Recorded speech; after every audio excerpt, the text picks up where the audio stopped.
ဒီကနေ့သာသနာတော်နှစ်2562ခု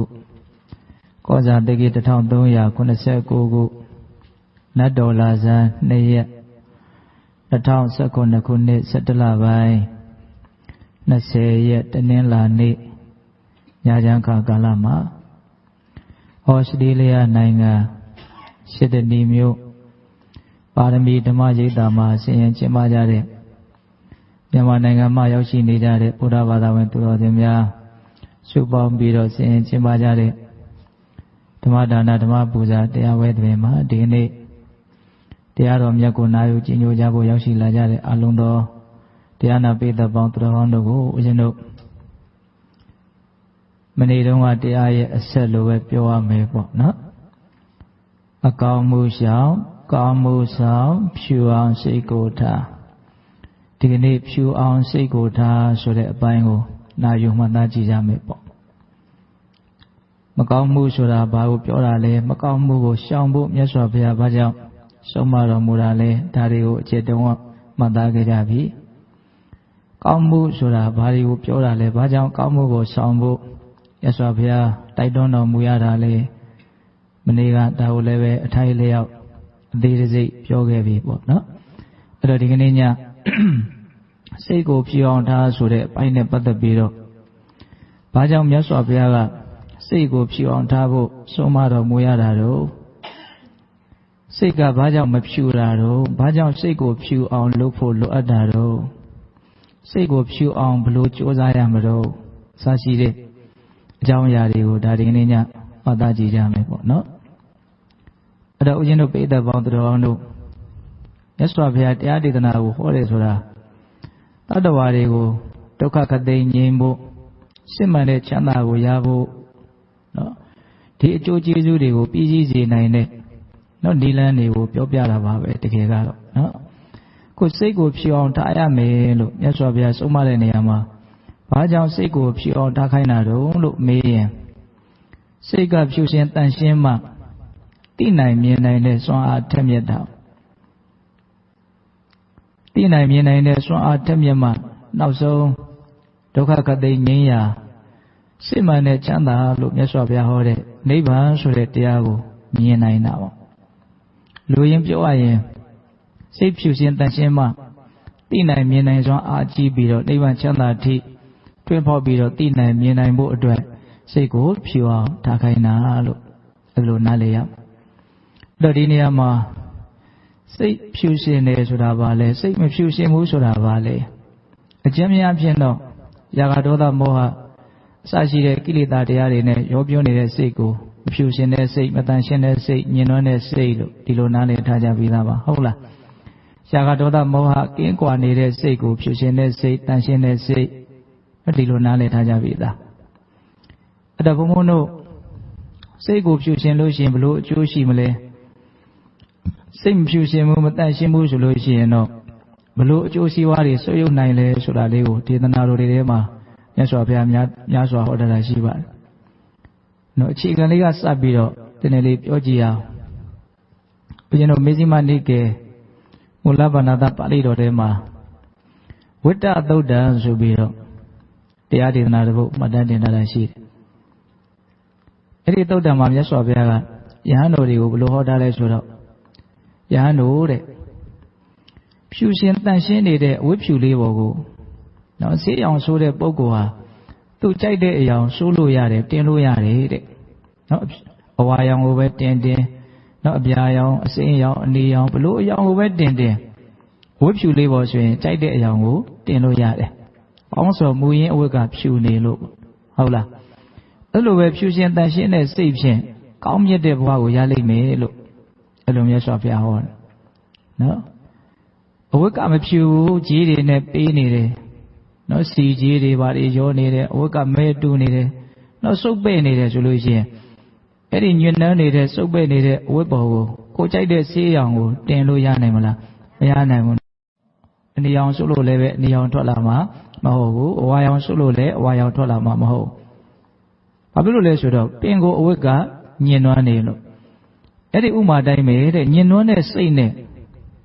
ကောင်းရာမြတ်ရာဘဝကိုမရောက်နိုင်ဘူးလို့အဲ့လိုဟောတယ် ဒီဒေသနာကိုကြည့်လို့ရှိရင်စိတ်ဓာတ်ကလေးဖြူရှင်တန်ရှင်းမှကောင်းမြတ်တဲ့ဘဝကိုရနိုင်တာကောင်းမြတ်တဲ့ဘဝတွေဆိုတာကောင်းမြတ်တဲ့စိတ်ကနေပြီးတော့တဆင့်ဖြစ်လာတာလို့ဒီလိုအကျဉ်းမြင်နားလေလို့မရဘူးလား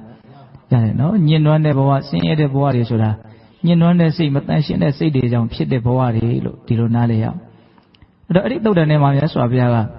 နော်စိတ်ကိုညှဉ်းနှွမ်းအောင်လုပ်တဲ့တရားတွေကဘာတွေလဲဒါလေးကိုဟောတာရှိတယ်နော်အဘိဇ္ဇာဆိုတဲ့တရားအဘိဇ္ဇာဆိုတာသတ္တဝါပစ္စည်းကိုမတရားလိုချင်တာနောက်ဝိတ္တမလောဘနော်မမျှတတဲ့အလိုဆန္ဒတနည်းအားဖြင့်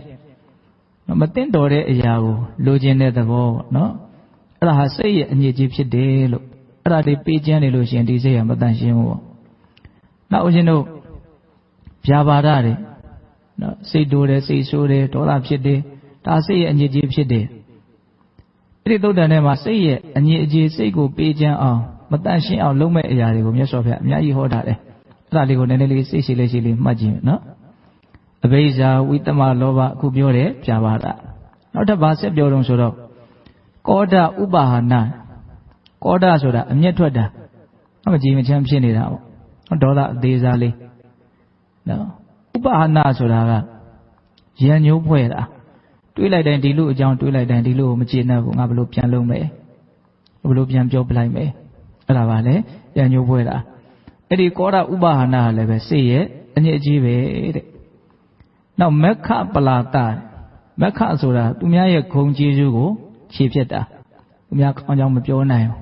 ကောင်းမှန်းသိရင်နဲ့နော်ဘာကြောင့်မှညာကြောင့်မှသူများရဲ့ဂုဏ်သူများရဲ့ကျေးဇူးရှိတာကိုအတိအမှတ်မပြုတ်နိုင်ဘူးနော်ကျေးဇူးကမ်းတယ်လို့လည်းဒီလိုလဲဆိုနိုင်တယ်သူများရဲ့ဂုဏ်ကိုဖျက်ဆီးခြင်းတောင်ဟုတ်လားပလာတဆိုတာဂုဏ်ပြိုင်တာဂုဏ်တုဂုဏ်ပြိုင်စိတ်သူမှအဲ့ဒီလိုမဟုတ်ငါလည်းဒီလိုပဲအဲ့လိုမျိုးဂုံပြိုင်လို့တဲ့စိတ်တွေကလည်းစိတ်ရဲ့အညစ်အကြေးပဲတဲ့ပြီးတော့ဗာဆက်ပြီးတော့မြတ်စွာဘုရားဟောတော့နော်အိတ်တာမစ္စရိယဒါတော့ကြားများတဲ့စကားလုံးပေါ့နော်အိတ်တာဆိုတာကမနာလိုတာမစ္စရိယဆိုတာဝင်တိုတာနော်မနာလိုမှုဝင်တိုမှုဝင်လာရင်လည်းပဲဒါစိတ်ရဲ့အညစ်အကြေးစိတ်ကိုညှဉ်းနှွမ်းအောင်လုပ်တဲ့အရာတွေလို့နားလည်ရမယ်နောက်ဆက်ပြီးတော့မြတ်စွာဘုရားပြောတာလေးကမာယာတာထေယမာယာဆိုတာလှက်ပတ်တာထေယဆိုတာကောက်ကျစ်တယ်မာယာဆိုတာကကိုယ်မှာရှိနေတဲ့အပြစ်ကိုဖုံးကွယ်တာတာထေယဆိုတာကကိုယ်မှာမရှိတဲ့ဂုဏ်ကိုဖော်ပြခြင်းတာမတူဘူးနော်မာယာတာထေယမယိုးသားတဲ့စိတ်တွေပေါ့ဒါဟာဘာလဲလို့မေးရင်စိတ်ရဲ့အညစ်အကြေးပဲမာယာဆိုတာမရှိတဲ့ဂုဏ်ကိုဖော်တာတာထေယကမာယာဆိုတာကရှိနေတဲ့အပြစ်ကိုဖုံးနေတာတာထေယဆိုတာကမရှိတဲ့ဂုဏ်ကိုဖော်ခြင်းတာဟုတ်လားနောက်ပြီးတော့ဦးဇင်းတို့ဓမ္မတာရမ္ဗဓမ္မဆိုတာခက်ထန်တာနော်တာရမ္ဗဆိုတာကချုပ်ချယ်လို့တာဒီစိတ်သဘောလေးတွေကပုထုဇဉ်တွေမှာရှိတယ်ဟုတ်လားနော်ဓမ္မခက်ထန်တယ်ကြမ်းတမ်းတယ်ဉာဏ်သိမ်မွေးမှုမရှိဘူးနော်တာရမ္ဗဆိုတာကချုပ်ချယ်ခြင်းလို့ချုပ်ချယ်ခြင်းတာဘယ်သူပဲဖြစ်ဖြစ်ကိုယ်စိတ်တိုင်းညာပဲဖြစ်ခြင်းတာမဖြစ်ရင်ပြောခြင်းတာဆိုခြင်းတာနော်သူများဘဝတည်းဝင်ပြီးတော့စွတ်ဖက်ခြင်းတာပေါ့နော်အဲ့ဒါပါလေစိတ်ရဲ့အညစ်အကြေးပဲတဲ့ဓမ္မတာရမ္ဗ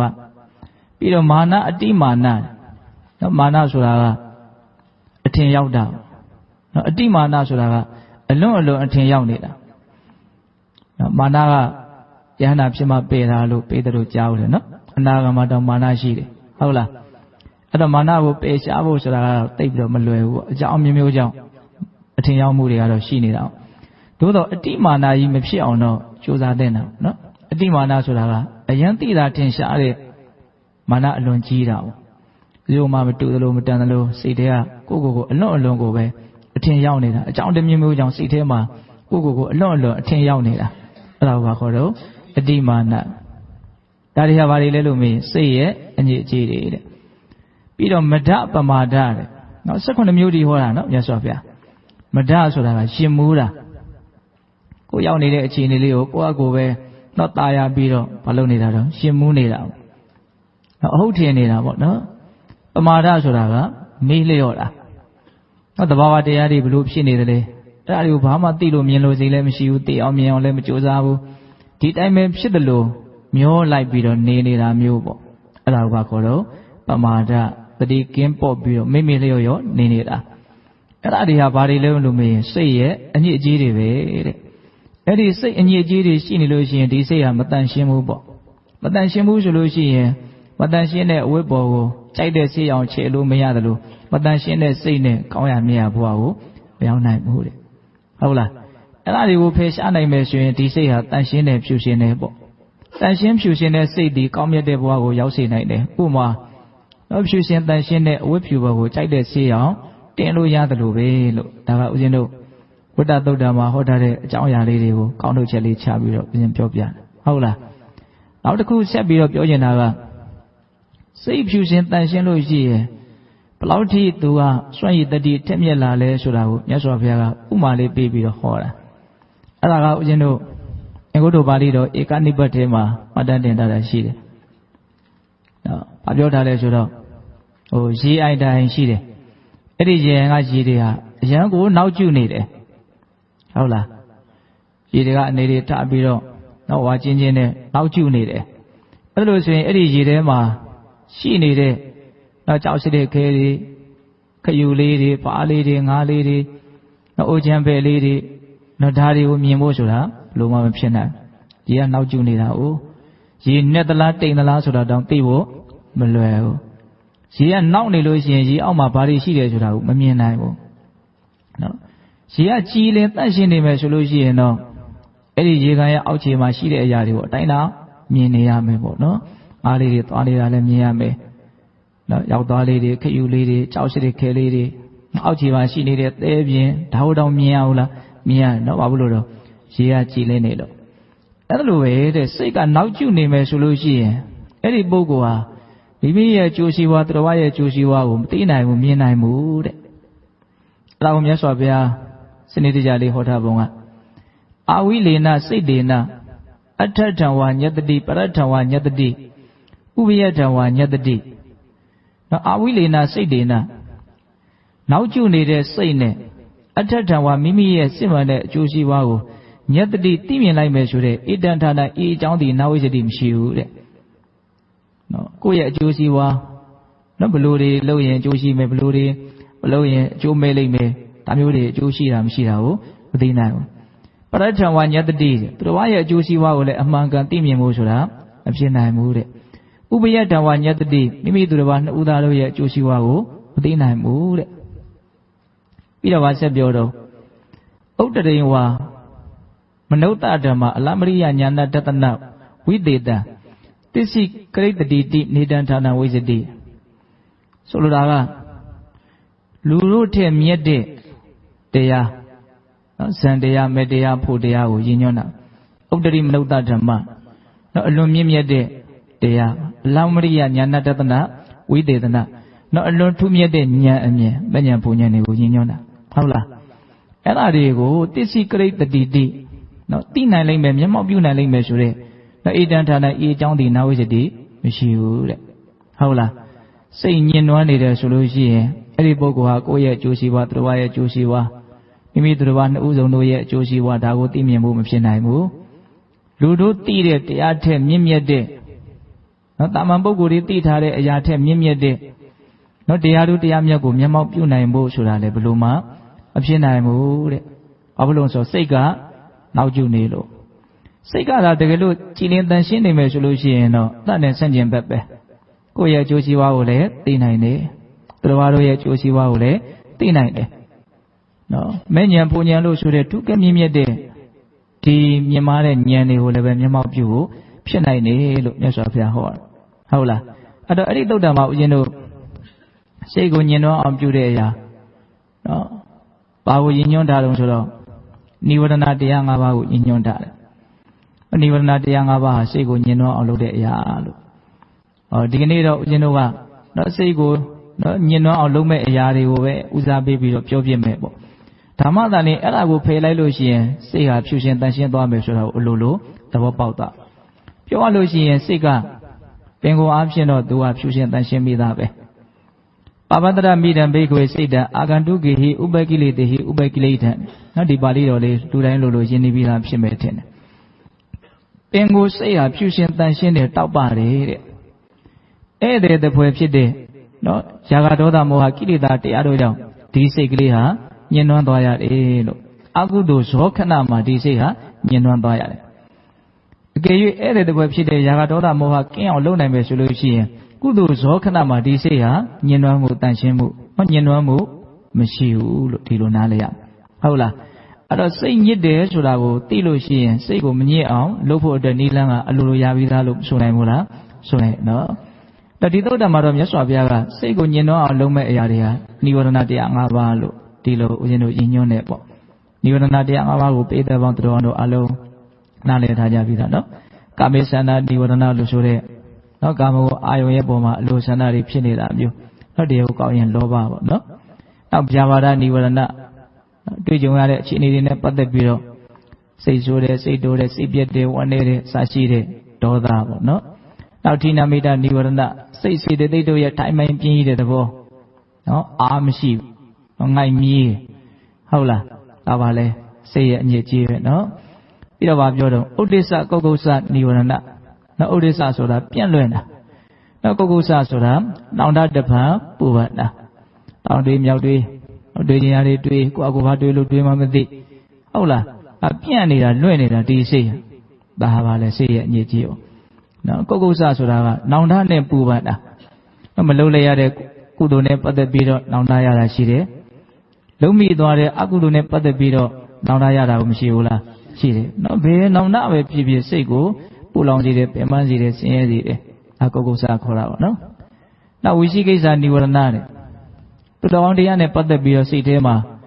မဝေခွဲနိုင်ဘူးမဆုံးဖြတ်နိုင်ဘူးယုံမတန်တရားတွေလွှမ်းမိုးပြီးတော့စိတ်ထဲမှာမှန်ကန်တဲ့ဆုံးဖြတ်ချက်ကိုမချနိုင်တဲ့အတွက်ကြောင့်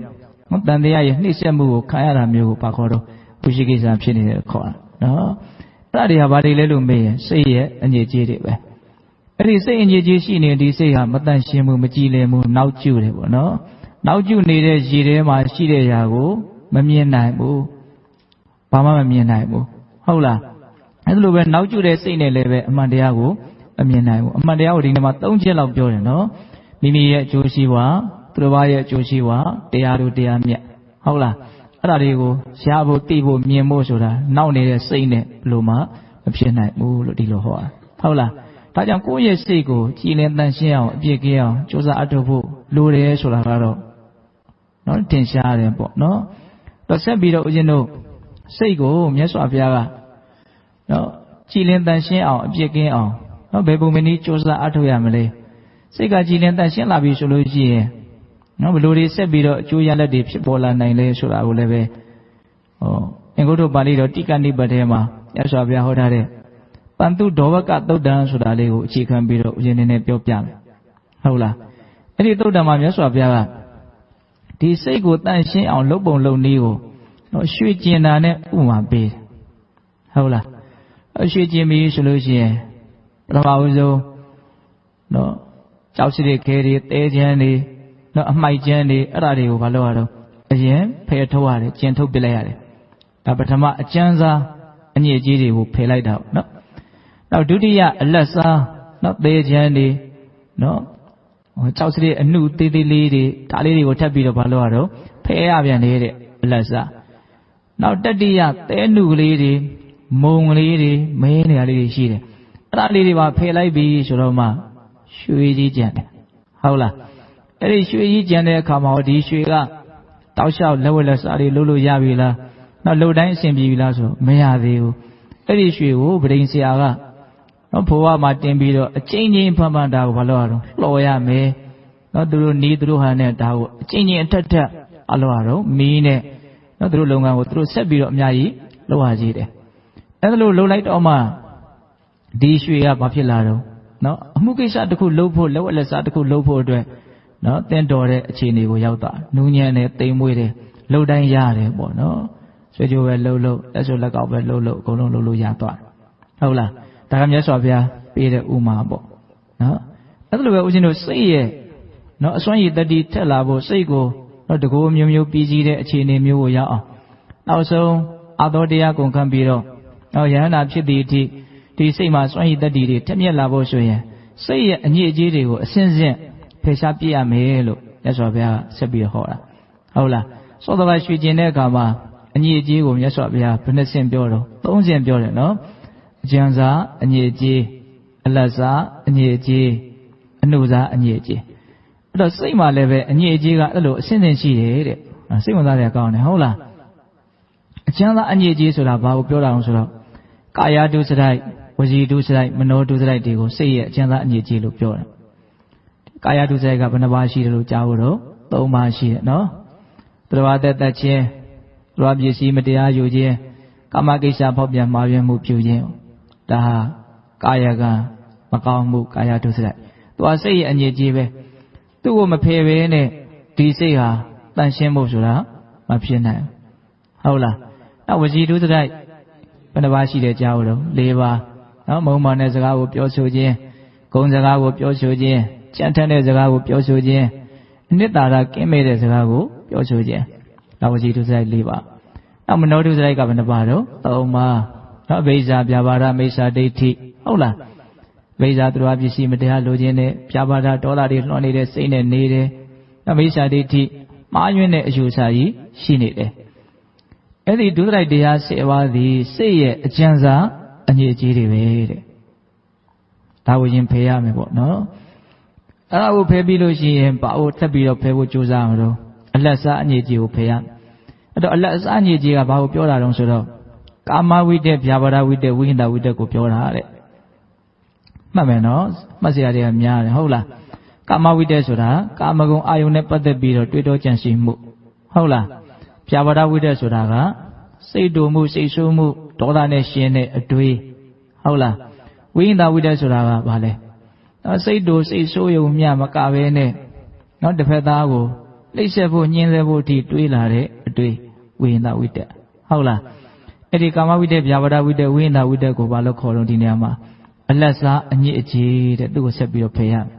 နော်စိတ်ကလေးကနော်အလွန်တန့်တဲ့အရည်သွေးရှိတဲ့ယာနှုံးမြရွှေလေးလိုမျိုးဖြစ်လာအောင်အစဉ်စဉ်ကြိုးစားအထောက်အမဲ့နီလန်းကိုပြောပြတယ်မြတ်စွာဘုရားဟုတ်လားအဲ့ဒီအလတ်စားအညစ်အကြေးကိုဖယ်ပြီးပြီဆိုလို့ရှိရင်ဘာကြံသေးတော့အနှုစားအညစ်အကြေးကိုဖယ်ရအောင်မေးတယ်အနှုစားအညစ်အကြေးကိုကြတော့အဲ့ဒီသုတ်တန်ထဲမှာဘယ်လိုဟောပြလဲဆိုတော့ညာတိဝိတ္တဇနဗရဝိတ္တအနဝိညတိပဋိတန်ယုတ်တဝိတ္တလို့ဒီလိုလေးသုံးတယ်ညာတိဝိတ္တဆိုတာရွှေမျိုးတွေနဲ့ပတ်သက်ပြီးတော့တွေးကြံတာနော်ကိုရွှေကိုမျိုးနဲ့ပတ်သက်ပြီးတော့တွေးနေတာစင်ပြေတာတွေရောမပြေတာတွေရောစိတ်တိုင်းကြတာတွေရောမကြတာတွေရောဒီတွေးတွေမရှိဘူးလားရှိရနော်ကျန်တဲ့လူတွေကိုကိုကထားနိုင်မလို့ကိုမိသားစုဝင်တွေကြတော့စိတ်ကထားလို့သိပ်ပြီးတော့မလွယ်ဘူးပေါ့နော်ဒါကတ်နေတာမရှိဘူးလားရှိရနော်သားသမီးတွေနဲ့ပတ်သက်လာရင်ဒါအများကြီးမိဘတွေရဲ့ခေါင်းထဲမှာရှိမှာပေါ့ဒီအတွေးတွေကဟုတ်လားဒါပါခေါ်တော့ညာတိဝိတ္တတဲ့ညာတိဝိတ္တပြီးတော့ဗာပြောတော့ဇနဗရဝိတ္တတဲ့ဇဏဘုတ်နဲ့ပတ်သက်ပြီးတော့တွေးတာတဲ့ဒါရှိတော့အသုံးနှုန်းလေးနော်ဇဏဘုတ်ဆိုတာတော့ရွာကြီးနော်ခေအနေထားနဲ့ပြောမယ်ဆိုလို့ရှိရင်နော်မိမိဝန်းကျင်နဲ့ပတ်သက်ပြီးတော့နိုင်ငံရေးလို့ပြောမယ်ဆိုရင်လည်းပြောလို့ရမယ်လို့ဆိုနိုင်တယ်နော်တိုင်းပြည်ဇဏဘုတ်နဲ့ပတ်သက်ပြီးတော့တွေးနေတာဟုတ်လားကြမ်းနေတာဒါတွေဟာအနှုစားအညစ်အကြေးတွေပေါ့နော်နောက်စိတ်ဝင်စားတဲ့ကောင်းတဲ့နောက်ထပ်အတွေးကဘာပြောတော့အနဝိညတိပဋိတန်ယုတ်တဝိတ္တနော်အနဝိညတိပဋိတန်ယုတ်တဆိုတာကိုယ့်ကိုအထင်မသေးစေလို့မှုနဲ့ဆက်ရှင်တဲ့အတွေးတဲ့ gain စဉ်းစားကြည့်နော်ဒီအတွေးက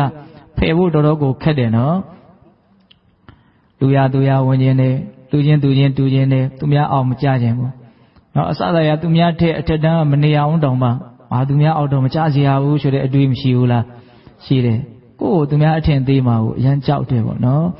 အဲ့ဒီအထင်မသေးစေလို့မှုနဲ့ဆက်ရှင်တဲ့အတွေးထပ်ပြီးတော့ကြည်ကြဲကြဲပြောရလို့ရှိရင်အထင်ကြီးစေလို့မှုနဲ့ဆက်ရှင်တဲ့အတွေးလို့လည်းပဲပြောမယ်ဆိုရင်ပြောလို့မရဘူးလားအထင်မသေးစေခြင်းမှုဆိုတော့အထင်ကြီးစေခြင်းတယ်ဆိုတာကအကျုံးဝင်မနေဘူးလားဝင်နေရနော်ဟုတ်လားဒီကိစ္စကိုနော်နီးမျိုးစုံနဲ့တရားဓမ္မတို့အရင်တို့လူသားတွေဟာအများကြီးတွေးနေတာရှိတယ်နော်တချို့စီဝါရေးရအများကြီးပြေလေတယ်အများကြီးကိုပေါ်များတယ်ပေါ့နော်ဒါပေမဲ့သူတို့စိတ်ထဲမှာရှင်းနေပြီလားမရှင်းနိုင်ဘူးသူများအထင်ကြီးခံရဖို့တခုခုတော့လုတ်ပြန်လိုက်ခြင်းသေးတယ်ဟုတ်တယ်မဟုတ်လားနီးမျိုးစုံနဲ့နော်မရက်ဘူးပေါ့နော်စိတ်ကဟုတ်လားအတ္တကိုအခြေခံတဲ့အတွေးတွေလို့အရင်ကတော့တွေးမိပါလေနော်ကိုယ်အတ္တကိုအမွှန်းတင်ဖို့ပေါ့ဟုတ်လားဒါအသက်အရွယ်တိုင်းမှာရှိတယ်နော် ကိုယ်အထင်မသေးခြင်းလို့ကိုယ်ကိုအထင်ကြီးစေခြင်းတယ်ဘာသာရေးကိစ္စလှုပ်ဆောင်နေတဲ့နေရာမှာတော့အဲ့ဒီအတွေ့အပါနိုင်တယ်မဟုတ်လားတရားအထုတ်နေတဲ့အနေအထားမျိုးမှာတမအဲ့ဒီအတွေ့အမရှိနိုင်ဘူးလားရှိနိုင်တယ်ငါတို့ကဘလောက်ထိုင်နိုင်တယ်နော်ရိတ်တာဘယ်နှခါရှိပြီးဝင်ထားတာအရှင်ဝါလေးနည်းနည်းတော့ပြလိုက်ခြင်းသေးတယ်ပေါ့နော်ဟုတ်လားနော်ဒါပါလေတဲ့ကိုယ့်ကိုအထင်မသေးစေလို့မှုနဲ့ဆက်ရှင်တဲ့အတွေ့တဲ့ဟုတ်လားအဲ့ဒီအတွေ့၃မျိုးညာတိဝိတ္တစနာဗရာဝိတ္တအနာဝဉ္ဇတိပရိသယုဒ္ဓဝိတ္တအဲ့ဒါဘာတွေလဲလို့မေးရင်အနုဇာအညစ်အကြေးတဲ့အဲ့ဒါကိုဖယ်ရမယ်အကျဉ်းသားအညစ်အကြေးကဒုစရိုက်တရားအလတ်စားအညစ်အကြေးကကာမဝိတ္တဗျာပါဒဝိတ္တဝိညာဏဝိတ္တဟုတ်လားအနုဇာအညစ်အကြေးကရွှေမျိုးနဲ့ပတ်သက်တဲ့အတွေ့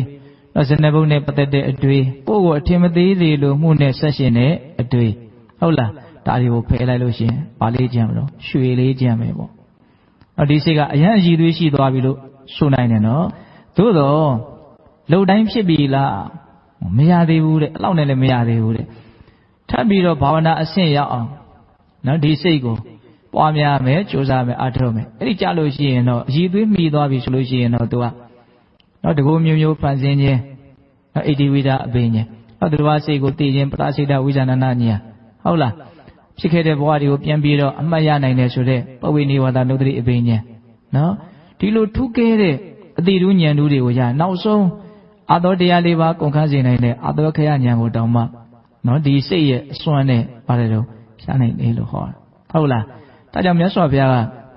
ဒီသုဒ္ဓါမှာစိတ်ရဲ့အငြိအကျေးကိုနော်ဆေးကြောဖို့အတွက်အစဉ်စဉ်နိလန်းပေးထားတာလေးမှတ်သားကြမကောင်းလားကောင်းတယ်အဲ့တော့ဒီလိုစူးစမ်းတဲ့နေရာမှာဦးဇင်းတို့နော်လူသားတယောက်အနေနဲ့နော်ရုပ်တရက်ကြီးဘုံကနေတိုင်းကနေတခါတည်းလုံးဝဖြူရှင်တန်ရှင်းသွားတဲ့အစဉ်မျိုးကိုရောက်ဖို့ဆိုတာကတော့သိပြီးတော့မလွယ်ဘူးပေါ့နော်ဒါကြောင့်ဦးဇင်းတို့ဓမ္မပဒပါဠိတော်မှာကာထာလေးတစ်ပုဒ်ဟောထားတာရှိတယ်အနုပုပ္ပေနမေရာဝီထောကံခဏိခဏိကမ္မာရောရဇတတေဝနေတမေမလှမတနောတဲ့နော်အဓိပ္ပာယ်ကဘာပြောလို့ဆိုတော့အနုပုပ္ပေနမေရာဝီထောကံခဏိခဏိနော်ဉာဏ်ရှိတယ်ဆိုတဲ့ပုဂ္ဂိုလ်ဟာတဲ့အနှဲငယ်မြခဏတိုင်းပြောပုံလေးရနော်အနှဲငယ်မြခဏတိုင်းနေတမေမလှမတနောတဲ့မိမိရဲ့အညစ်အကြေးတွေကိုဖယ်ပြရမယ်တဲ့နော်အနှဲငယ်ခဏတိုင်းဒီလိုသုံးတယ်နော်ထောကံခဏိနော်အနှဲငယ်ခဏတိုင်းအလိုရမှာတော့ကိုယ့်ရဲ့အညစ်အကြေးကိုဖယ်ဖို့ကြိုးစားရမယ်ဥပမာနေတမေနော်ကမ္မာရောရဇတတေဝရွှေပရိန်တွေဟာရွှေကနေပြီးတော့အညစ်အကြေးကိုနည်းနည်းချင်းလေးသူကထုတ်ပြီးတော့ရွှေကိုတန်ရှင်းအောင်လုပ်တယ်လို့မျိုးလို့အဲ့ဒီမှာလည်းအဲ့လိုဥမာထပ်ပြီးတော့ပေးတယ်ဟုတ်လားအဲ့တော့ဦးဇင်းတို့ပေးတဲ့ပေါင်းသူတော်ကောင်းတို့ကိုယ့်ရဲ့အနေအထားကိုကိုယ့်နားလည်အောင်ကြိုးစားပြီးတော့အမှဘယ်လိုညစ်ကြေးတွေများနေတော့သောတော်ကဒေသနာလေးနဲ့နှိုင်းရှင်ပြီးတော့တွေးရင်းနဲ့ကိုယ့်ရဲ့စိတ်မှာကပ်နေတဲ့အညစ်အကြေးကိုဇွဲလုံးလားဝရိယကြီးနဲ့ဖယ်ထုတ်နိုင်ကြဖို့မလိုဘူးလားလို့တယ်နော်အနှဲငယ်ခဏတိုင်းဒါကဇွဲရှိဖို့လိုတယ်ဆိုတဲ့အဓိပ္ပာယ်လည်းတက်ရောက်တယ်ပေါ့ဟုတ်လားကြိုးစားနေကြာလာလို့ရှိရင်တော့အရာချင်းလာမယ်ပေါ့နော်ဘာဝနာသုတ်တန်ထဲမှာမြတ်စွာဘုရားပေးထားတဲ့ဥမာလေးတစ်ခုပေးတဲ့လို့ကြားဥမှာပါနော်လက်သမားတွေကင်တဲ့ပဲကိုရိုးဆိုတာရှိတယ်နော်ဟုတ်လားကင်မာများသုံးမာများပြီဆိုတော့ဒီပဲကိုရိုးပေါ်မှာလက်ရာတွေထင်းလာတယ်ဟုတ်တယ်မဟုတ်လားနော်တရက်ကိုဘယ်လောက်ထင်သွားတယ်တစ်လကိုဘယ်လောက်ထင်သွားတယ်ဆိုတာတော့အတိအကျပြောလို့မရဘူးဒါပေမဲ့ကင်မာများလာရင်တော့အရာကြီးထင်သွားတာကတော့အသေးချပဲဟုတ်တယ်မဟုတ်လားဒါကြောင့်ဒကာလမတို့ဦးဇင်းတို့လည်းရွှဲကောင်းနဲ့နော်ထောကံခဏိနော်အနှဲငယ်ခဏတိုင်း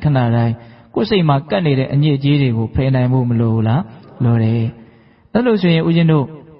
ဆက်ပြီးတော့ဒီတရားရဲ့အဓိကအပိုင်းကိုပြောအောင်နော်ဒါကစိတ်ရဲ့အညစ်အကြေးတွေဆိုတာဘာဆိုတာကိုအကျဉ်းမြင်လေးဦးဇင်းပြောပြတာနော်စိတ်ရဲ့အညစ်အကြေးကိုဖယ်ဖို့ဘာကြောင့်လိုအပ်တယ်လဲဆိုတာကိုအကျဉ်းမြင်လေးပြောပြတာ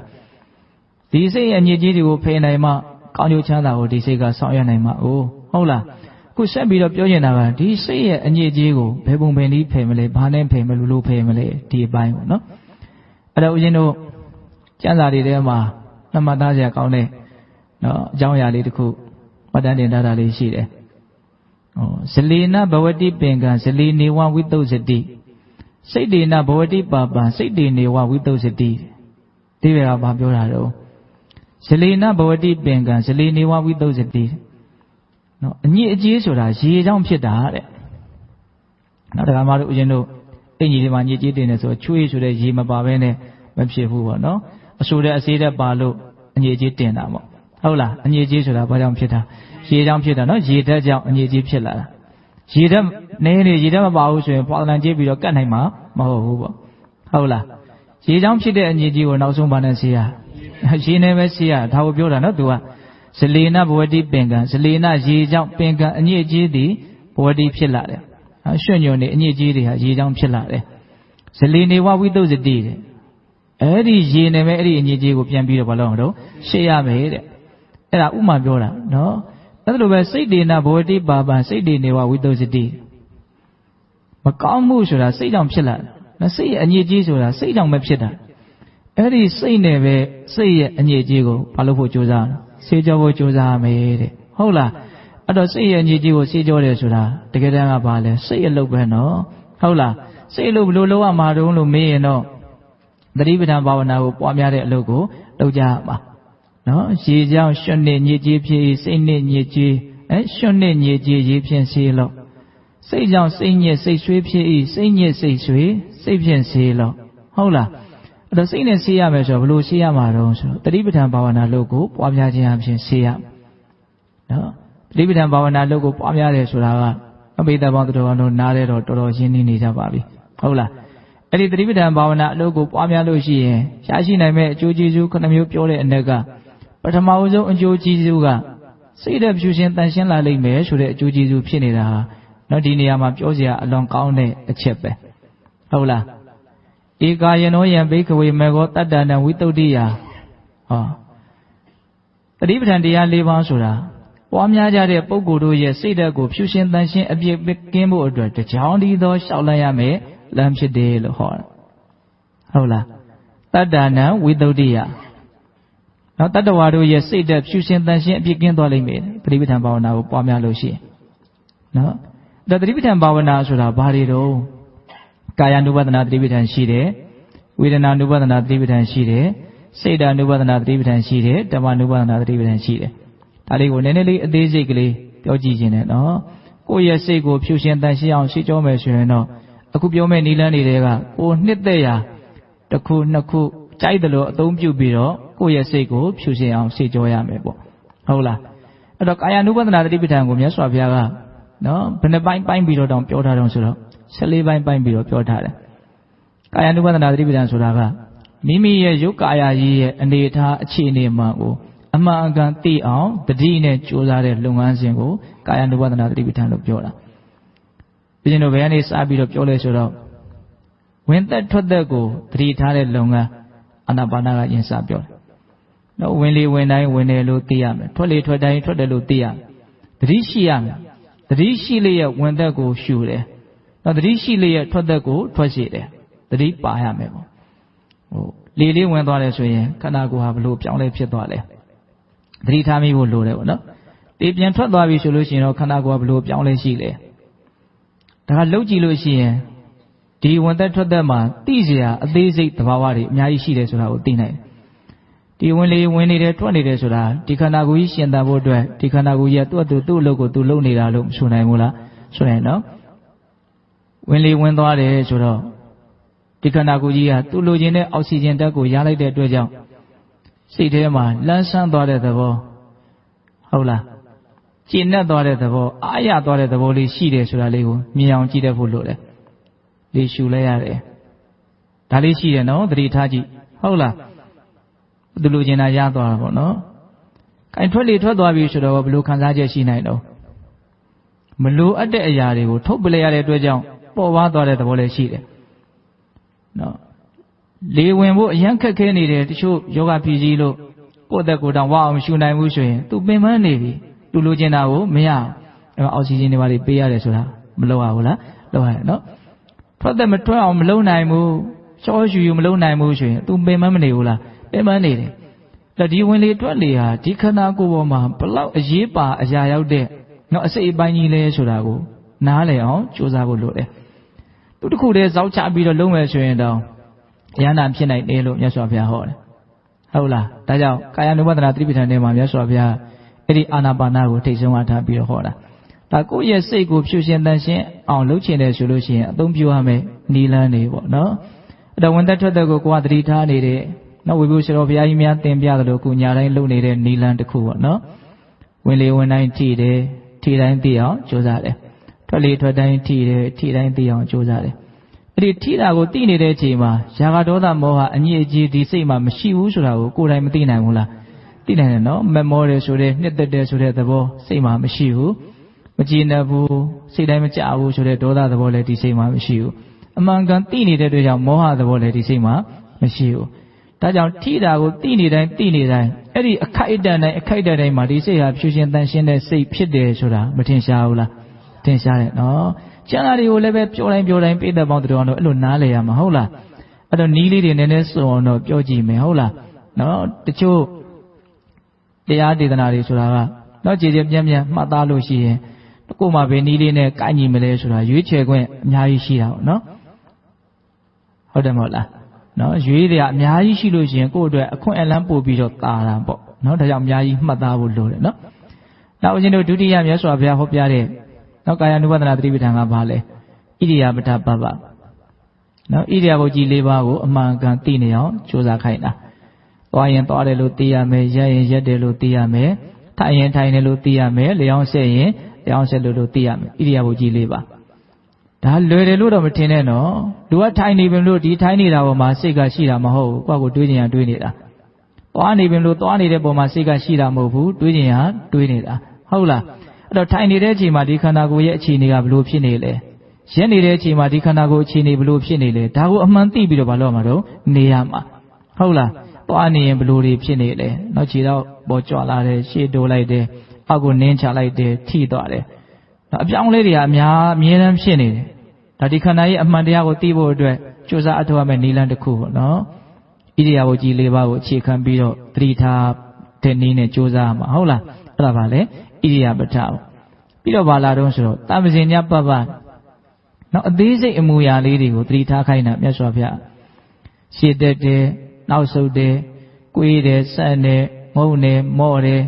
တဲ့တဲ့ကြည်တယ်တစောင်းကြည်တယ်နော်အသေးစိတ်အမူအရာလေးတွေဟုတ်လားနော်အစားတောက်တွေကိုစားတာတောက်တာရှိတယ်နော်အင်ကြီးတွေအဝတ်စားတွေဝတ်တာဆင်တာရှိတယ်နော်ကျင်ကြီးကျင်ခဲစွန့်တာရှိတယ်နော်စကားပြောတာရှိတယ်တိတ်တိတ်နေတာရှိတယ်အိတ်တာရှိတယ်နိုးတာရှိတယ်ဟုတ်တယ်မဟုတ်လားဒါလေးတွေကိုမလုပ်အောင်တော့သတိထားခိုင်းတာသမ္ပဇာနာကာရီဟောတိသိလျက်နဲ့ပြုရမယ်တဲ့ကိုဘာဖြစ်နေတယ်ဘာလုပ်နေတယ်ဘာပြုနေတယ်ဆိုတာကိုမလုပ်အောင်တော့သတိရှိရမယ်သိလျက်နဲ့ပြုရမယ်နော်အလွန်ရှင်းပါတယ်ဒီစကားလေးကသိလျက်နဲ့ပြုရမယ်ဘာပဲလုပ်အသိပါရမယ်အဲ့ဒါပေါ့မှာဒါလေ့ကျင့်မှသာလျင်လွယ်ကူနိုင်တာနော်အလေ့ကျင့်မရှိဘူးဆိုရင်တော့သတိလက်လွတ်နေမိတာပဲများမနေဘူးလားများနေတယ်အဲ့တော့သတိရှိနေတဲ့အချိန်မှာစိတ်ကဖြူရှင်မှုရှိတယ်ဆိုတဲ့ဟာလေးကိုတော့နားလည်ထားဖို့လိုတယ်နော်ဒါကြောင့်သတိရှိတိုင်းစိတ်ကဖြူရှင်တယ်ဒါကဦးဇင်းတို့တမ္ပဇင်ညာပါပါနောက်ဦးဇင်းတို့စိတ်တဲ့ဖြူရှင်ဖို့အတွက်စီကြောရမယ့်နည်းလမ်းတစ်ခုကဘာလဲပฏิကူလမနတိကာရဟိုတနေ့ကတော့နည်းနည်းပြောခဲ့ပါတယ်မိမိခန္ဓာသူတစ်ပါးခန္ဓာရဲ့မတန်ရှင်းတဲ့မစင်ကြယ်တဲ့အခြေအနေမှန်ကိုစဉ်းစားဆင်ခြင်တာနောက်ဆံပင်မွေးခြင်းခြေသီးလက်သီးသွားအရေးနော်ဒါကပါလေတစပင်စကားပေါ့နော်မျက်စိနဲ့ကြည့်ရင်တော့မြင်နေရတဲ့ဒီ၅မျိုးကဟုတ်တယ်မဟုတ်လားနော်အယိုးကိုအမာခံနေရာမှာစိုက်ဆောက်ပြီးတော့အကျော်တွေနဲ့ဖွက်ရှက်ပြီးတော့အသားအသွေးနဲ့လိမ့်ကျင်ပြီးတော့နော်အရည်သူရည်ပါနဲ့အုပ်ပြီးတော့တိဆောက်ထားတဲ့ဒီခန္ဓာအိမ်ကြီးရဲ့အကြောင်းကိုအမှန်ကန်သိအောင်ကြိုးစားတာနော်ဥကောင်းထဲမှာဘာတွေရှိတော့အုံနောက်တွေရှိတယ်ဟုတ်လားပြင်ကောင်းပိုင်းမှာအစုံနဲ့နှလုံးရှိမယ်နော်ဝမ်းပိုက်ပိုင်းမှာအသေးရှိမယ်နော်အစာရင်ရှိမယ်ဥသိမ်ရှိမယ်ဥမရှိမယ်ကိုမဲမဲမောမောစားမျိုးဝါတောက်ဝါနော်စားတော့ဝါမျိုးထားတဲ့နော်အစာသစ်တွေရောမရှိဘူးလားရှိရနော်အဲ့ဒီမတန်ရှင်းတဲ့မစင်ကြယ်တဲ့အရာတွေဟာအားလုံးမှာတူညီစွာရှိနေတယ်အစံရှိတာမရှိတာပညာတတ်တာမတတ်တာလူကြီးတာလူငယ်တာယောက်ျားဖြစ်တာမိန်းမဖြစ်တာဘာကွဲပြားခြားနားမှုမှမရှိဘူးဟုတ်တယ်မဟုတ်လားဒီသဘာဝတရားတွေဟာအမှန်တရားပဲပေါ့နော်အဲ့ဒီလိုသွေးတို့ရဲ့အစုဝေးမျှတာဖြစ်တယ်အယိုးတို့ရဲ့အစုဝေးမျှတာဖြစ်တယ်အသားတို့ရဲ့အစုဝေးမျှတာဖြစ်တယ်လို့ဒီခန္ဓာကိုယ်ရဲ့ကုဋ္ဌာတနော်32မျိုးသောအစုအဝေးကြီးကိုအစီတရားမှန်မှန်ကန်ကန်စဉ်းစားရှင်းရှင်းပြီးတော့နေတာအဲမြတ်စွာဘုရားတော်ဥမာလေးပေးပြီးတော့တောင်းဟောတာလေဦးဇင်းတို့အဝါနှစ်ဖက်ဖွင့်ထားတဲ့အေကြီးတစ်လုံးကိုအောက်ကအဝါကိုစုစည်းပြီးတော့အဲ့ဒီတဲကိုစံနေသဘာတွေပြောင်းနေနှမ်းနေပဲတွေ အစုံထဲဟုတ်လားပြီးတော့အပေါ်ကအဝါကိုထပ်ပြီးတော့ကျိုးနဲ့စီးပြီးတော့ပိတ်ထားလိုက်တယ်ဝေးရချင်းအိတ်ကြီးတစ်လုံးအပါအိတ်ကြီးမှမသိဘူးနော်အဲ့ဒါမျက်စိအမြင်ရှိတဲ့လူကအပေါ်ကခြိထားတဲ့ကျိုးကိုဖြေပြီးတော့အဲ့ဒီအိတ်ကြီးတွေကိုလက်နဲ့နှိုက်ပြီးတော့တည်တည်ချာချာကြည့်တယ်ဒါကတော့ဆံမဲဒါကတော့စဘာပဲဒါကတော့ပြောင်းမဲဒါကတော့နှမ်းမဲလို့အဲ့လိုကြည့်တယ်လို့မျိုးကိုယ်ခန္ဓာကိုယ်ဟာလည်းတကယ်စဉ်းစားကြည့်ရင်အဲ့ဒီအဝါနှစ်ဖက်ပိတ်ထားတဲ့အိတ်ကြီးတစ်လုံးနဲ့တူတယ်လို့မြတ်စွာဘုရားဟောတယ်ဟုတ်လားအသေးစိတ်ကုဋ္ဌာတတွေကိုနားလည်အောင်သင်ယူပြီးတော့မလုပ်အောင်တော့စဉ်းစားရမယ်ရှင်းရမယ်ဒါဟာပုဂ္ဂိုလ်တ attva ဆိုတဲ့မှားယွင်းတဲ့အစွဲတွေကိုနည်းပါးစေတယ်ပေါ့နော်လက်တွေ့ကြတာကိုပြောတာနော်ဟုတ်လားဒီဒေသနာအရ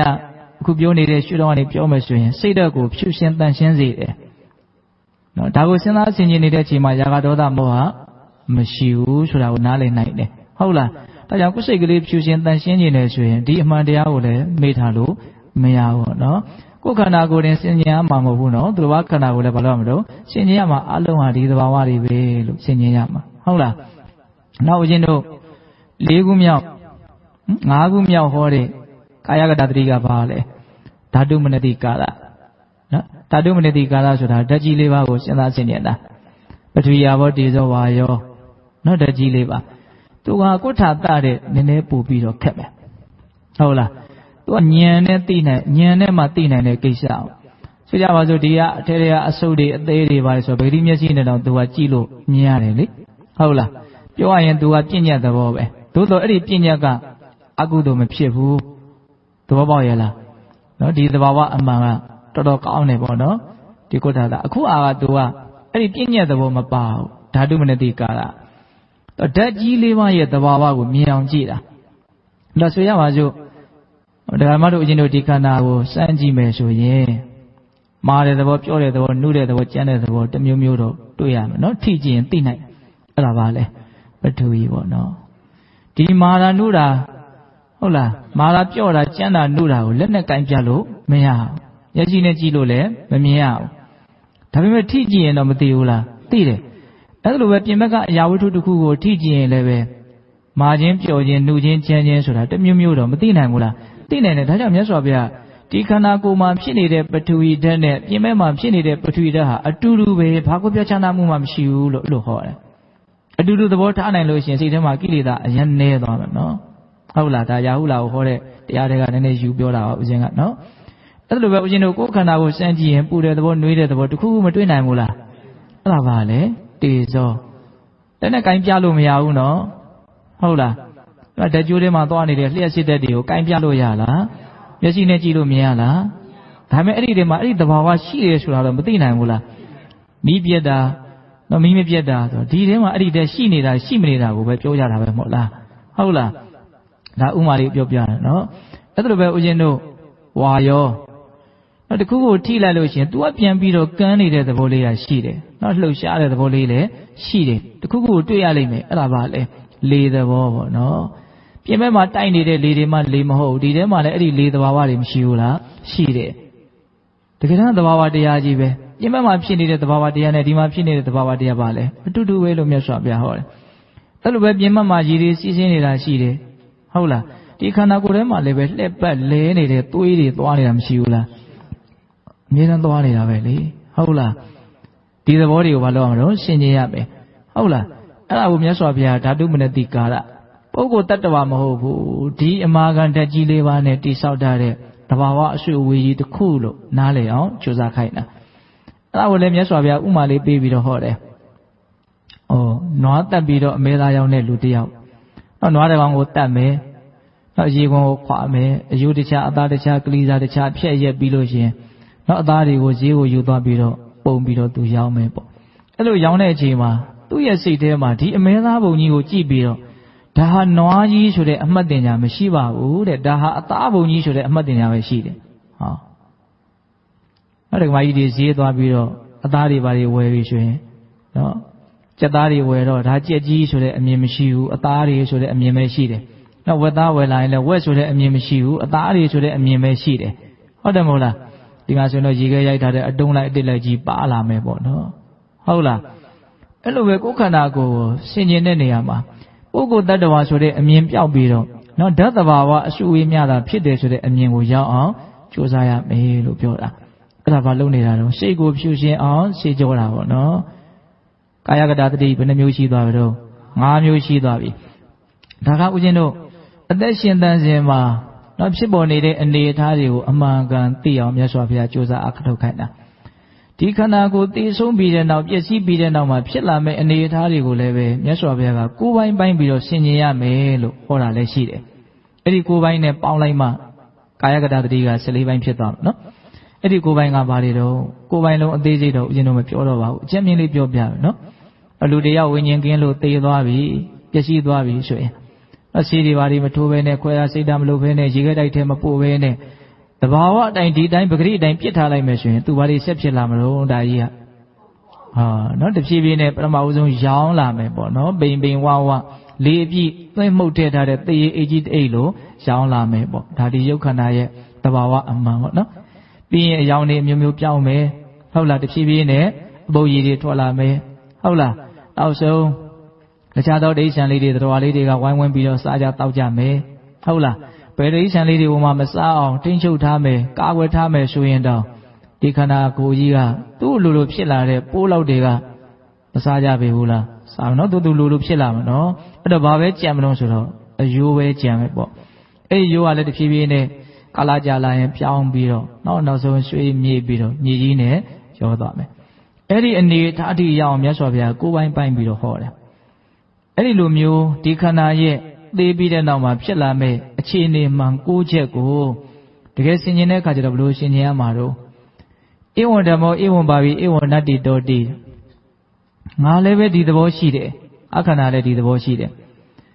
အခန္ဓာလည်းပဲဒီတိုင်းဖြစ်ကိုဖြစ်လိမ့်မယ်နော်ဒီသဘောရှိတယ်ဒီတိုင်းဖြစ်လိမ့်မယ်ပြီးရင်ဒီသဘောကိုဘယ်လိုနည်းနဲ့မှမလွန်ဆန်နိုင်တဲ့သဘောလို့3ချက်စဉ်းစားခိုင်းနော်ဧဝံဓမ္မောဒီတိုင်းဒီသဘောရှိတယ်ဧဝံဘာဝိဒီတိုင်းဖြစ်လိမ့်မယ်ဧဝံနတ္တိတောတိဒီသဘောကိုမလွန်ဆန်နိုင်ဘူးလို့စဉ်းစားရမယ်တဲ့ဒါစဉ်းစားဖို့စဉ်းစားနည်းပေါ့နော်မသေးခင်တည်းကစသေးပြီးနောက်ဖြစ်လာမယ့်အနေအထားတွေကိုအဲ့ဒါနဲ့ဒါနဲ့ကတစ်ဆက်တည်းပဲဆိုတာကိုဘာလို့ခိုင်းတာတော့ဆင်ញင်ခိုင်းတာဟုတ်လားဘာလုပ်နေတာတော့စိတ်ကိုဖြူရှင်တန်ရှင်းအောင်ရှေးကြောတာပေါ့နော်ဟုတ်တယ်မို့လားအေးအဲ့တော့ကာယကတသတိဘယ်နှမျိုးတော့14မျိုးတောင်ဟောတယ်နော်နီးတိုင်းဟာစိတ်ကိုဖြူရှင်စေတာကြီးပဲတချို့ကနီးတွေကိုကြည်ကြည်ပြင်းပြင်းမသိတဲ့အခါကျတော့ကိုသိထားတဲ့နီးကိုအထုတ်ဖူးတဲ့နီးကိုသာအမှန်တော့ဒီပြင်းနီးတွေအမှားလို့တချို့ထင်ကြတာရှိတယ်ကိုနီးကမှန်တယ်လို့ထင်ုံလောက်နဲ့ပြဿနာမရှိသေးတော့လည်းပဲမှန်ကန်တဲ့သူတော်ရဲ့နီးကိုမှားယွင်းတယ်လို့ထင်မိရင်တော့အဲ့ဒါပြဿနာအကြီးကျယ်မရှိနိုင်ဘူးလားရှိနိုင်နော်ဒါကကြည်ကြည်ပြင်းပြင်းသိဖို့လိုတယ်ဟုတ်လားနောက်ကာယ ानु ပဒနာသတိပဋ္ဌာန်ပြီးတော့ပါလာတော့ဝေဒနာ ानु ပဒနာသတိပဋ္ဌာန်ဟုတ်လားခံစားချက်ဝေဒနာတွေကိုမြတ်စွာဘုရားအမှန်တိုင်းဆင်ញင်ခိုင်းတာနော်ဝေဒနာကိုဒီနေရာမှာမြတ်စွာဘုရားကိုယ်ပိုင်းပိုင်းပြီးတော့ဟောတယ်ပထမဘယ်လိုလာမလို့ဒုက္ခဝေဒနာဒုက္ခဝေဒနာအဒုက္ခမဒုက္ခဝေဒနာနော်ဒုက္ခဆိုတာချမ်းသာတာဒုက္ခဆိုတာဆင်းရဲတာအဒုက္ခမဒုက္ခဆိုတာဆင်းရဲတာလည်းမထင်ရှားချမ်းသာတာလည်းမထင်ရှားဆင်းရဲတာလည်းမဟုတ်ဘူးချမ်းသာတာလည်းမဟုတ်ဘူးအလေအလတ်ဥပိ္ပခဝေဒနာဘဝမှာအဖြစ်များဆုံးဝေဒနာအဲ့ဒါပဲနော်ကောင်းလားကြည့်လည်းမဟုတ်ဘူးဆိုးလားကြည့်လည်းမဟုတ်ဘူးဒီတိုင်းမှာပဲဟုတ်လားပြသွားပြင်ဥပိ္ပခဝေဒနာနဲ့နေကြတာနော်အဲ့ဒီဒုက္ခဒုက္ခဥပိ္ပခကလည်းပဲသူကကာမဂုဏ်နဲ့ဆက်ပြီးတော့ဖြစ်တဲ့ဒုက္ခဒုက္ခဥပိ္ပခရှိတယ်နော်ကာမဂုဏ်အာမိတလို့အဲ့ဒီမှာတော့မြတ်စွာဘုရားအာမိတလို့သုံးတယ်ဟုတ်လားကာမဂုဏ်အာမိတနဲ့ဆက်ရှင်ပြီးတော့ဖြစ်တဲ့ဒုက္ခဒုက္ခဥပိ္ပခနော်ကိုလိုချင်တာလေးရလို့မြင်ချင်တာလေးမြင်လဲရလို့စိတ်ထဲမှာချမ်းသာသွားတယ်မြင်ချင်တာမမြင်ရလို့စိတ်ထဲမှာဆင်းရဲသွားတယ်ဟုတ်လားဒီကာမဂုဏ်အာယုန်နဲ့ပတ်သက်ပြီးတော့စိတ်ထဲမှာချမ်းသာတယ်လည်းမဟုတ်ဆင်းရဲတာလည်းမဟုတ်ဘူးဆိုတော့အလယ်အလတ်ဆိုတာမျိုးလည်းရှိတယ်6မျိုးရှိသွားပြီနော်နောက်ကာမဂုဏ်အာယုန်နဲ့မဆက်ဘဲနဲ့ဖြစ်တဲ့ဒုက္ခဒုက္ခဥပိ္ပခဆိုတာလည်းရှိသေးတယ်တဲ့တရားနဲ့ဆက်တဲ့ဒုက္ခဒုက္ခဥပိ္ပခပေါ့နော်တရားအထုတ်လို့အစဉ်ပြေတယ်နော်တရားအမထုတ်ရလို့တခါတလေကြံကြံဖန်ဖန်စိတ်ထဲမှာဖြစ်ထောင်ဖြစ်ခဲ့စိတ်ဆင်းရဲတာတွေလည်းရှိတတ်တယ်နော်ဒီဒုက္ခမျိုးလေးဟာမုံမြတ်တယ်ပေါ့နော်တရားကာမဂုဏ်အာယုန်နဲ့လုံးဝမဆက်တဲ့ဥပိ္ပခဆိုတာလည်းရှိသေးတယ်အဲ့တော့ဥပိ္ပခ3မျိုးဒုက္ခ3မျိုးဒုက္ခ3မျိုးအလုံးပေါင်းရင်ဘယ်နှမျိုးဖြစ်သွား9မျိုးပေါ့နော်အဲ့ဒါတွေကိုပုဂ္ဂိုလ်တ attva မဟုတ်ဘူးဒါဟာခံစားမှုဝေဒနာတက်တက်ပဲလို့အမှန်အကန်သိအောင်သတိနဲ့မလုပ်ရတော့ကြိုးစားပြီးတော့ရှုမှတ်ကြရတာဟုတ်လားဒါကိုဝေဒနာ ानु ပဒနာသတိပဋ္ဌာန်နော်နောက်ပြီးတော့ပါလာမလို့စိတ်ဓာ ानु ပဒနာသတိပဋ္ဌာန် မိမိရဲ့စိတ်အခြေအနေအတွေးတွေပေါ့နော်အစင်မြင်တဲ့စိတ်အစင်နေတဲ့စိတ်နောက်ကောင်းတဲ့စိတ်ဆိုးတဲ့စိတ်ဒါအကျဉ်းမြင်လေးပဲဦးဇင်းတို့ပြောတာပါဟုတ်လားဒီစိတ်အခြေအနေတွေကိုအမှန်အကန်သတိထားပြီးတော့နေနိုင်မယ်ဆိုရင်ဒါဘာလို့နေတာတော့စိတ်ဓာတ်အနုပဒနာသတိပဋ္ဌာန်ကိုကြိုးစားတာအဲ့လိုပဲဦးဇင်းတို့အသေးစိတ်သဘာဝတရားလေးတွေနော်အနုစိတ်လာတဲ့ဓမ္မအနုပဒနာသတိပဋ္ဌာန်ကြတော့နော်ဒီခန္ဓာမှာဖြစ်ပေါ်ပြောင်းလဲနေတဲ့သဘာဝတရားအနုစိတ်ကလေးတွေကိုသိလာတယ်မြင်လာတယ်နားလည်လာတယ်ဒါလေးတွေကိုသတိထားပြီးတော့နေလာတယ်ဒါပါလေဓမ္မအနုပဒနာသတိပဋ္ဌာန်ပေါ့အဲ့ဒီသတိပဋ္ဌာန်တရား၄ပါးကိုမြတ်စွာဘုရားကတတ္တနံဝိသုဒ္ဓိယတတ္တဝါတို့ရဲ့စိတ်ဓာတ်ကိုဖြူရှင်တန်ရှင်းအောင်နော်တန်ရှင်းသွားအောင်နော်ကျင့်သုံးရမယ်တခုတည်းသောနိလန်းဖြစ်တယ်လို့အဲ့လိုဟောတာဟုတ်လား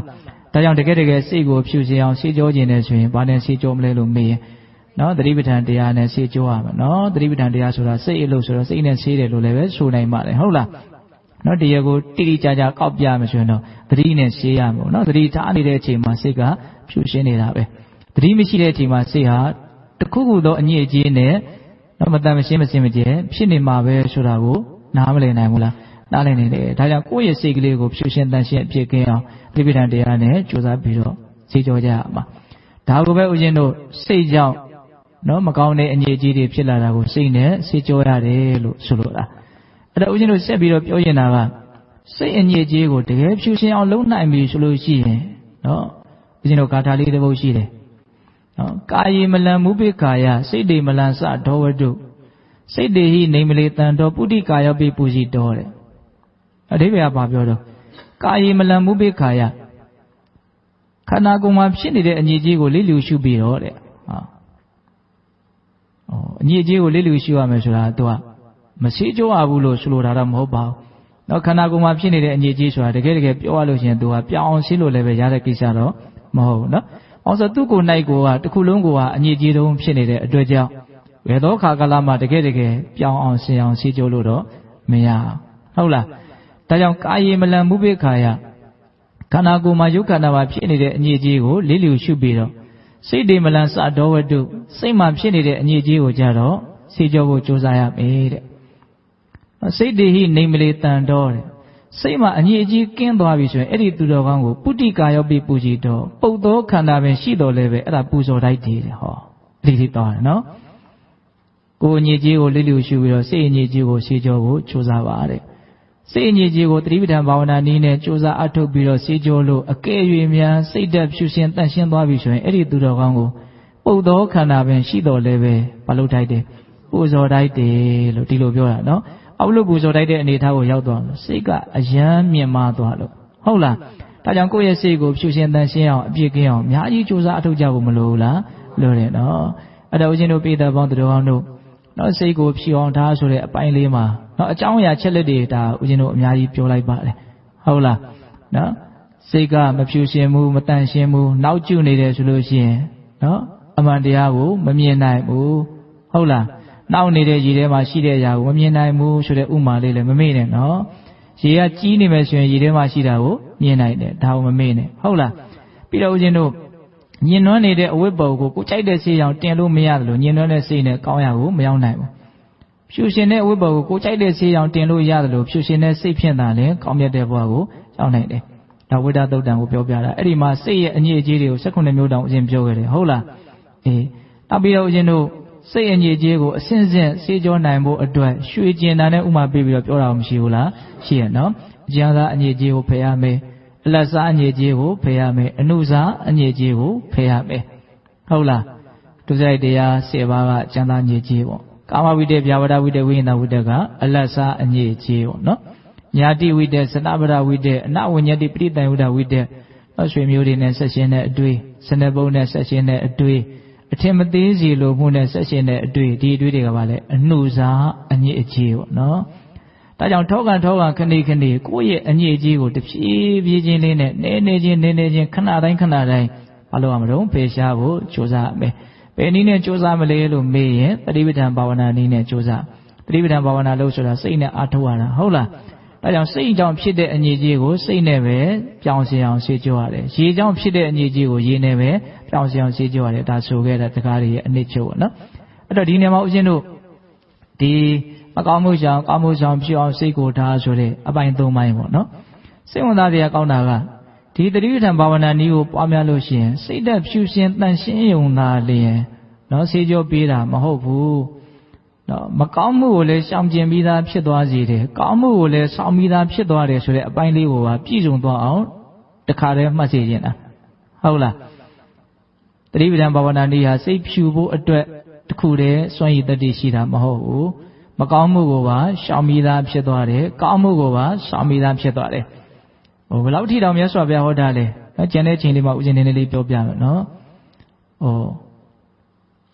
်နွေကာလရဲ့နောက်ဆုံးလမှာကောင်းကင်မှာမြူတွေစိုင်းနေတာရှိတယ်တဲ့နော်အဲ့ဒီချိန်မှာအခါမဲမိုးကြီးကတကယ်လို့ဝုန်းနေရွာချလိုက်မယ်ဆိုလို့ရှိရင်အဲ့ဒီစောစောကစိုင်းနေတဲ့မြူတွေဟာတခဏချင်းပဲတန့်ရှင်းသွားတယ်ဟုတ်လားစိုင်းနေတဲ့မြူတွေကိုရွာချလိုက်တဲ့မိုးကြီးကဘာလို့တော့တန့်ရှင်းသွားအောင်ဖယ်ပလိုက်တာအဲ့ဒါမြတ်စွာဘုရားပေးတဲ့ဥမာအဲ့လိုပဲတတိပဋ္ဌာန်တရား၄ပါးကိုပွားများလို့ရှိရင်ကိုယ့်ရဲ့စိတ်နှလုံးမှာစိုင်းနေတဲ့မြူတွေနဲ့တူတဲ့အကုသိုလ်တွေကိလေသာတရားတွေအညစ်အကြေးတွေအကုသိုလ်တွေကတခါတည်းပါဖြစ်သွားဖယ်ရှားပြီးသားဖြစ်သွားတယ်တတိပဋ္ဌာန်ရဲ့အစွမ်းကိုပြောတာနော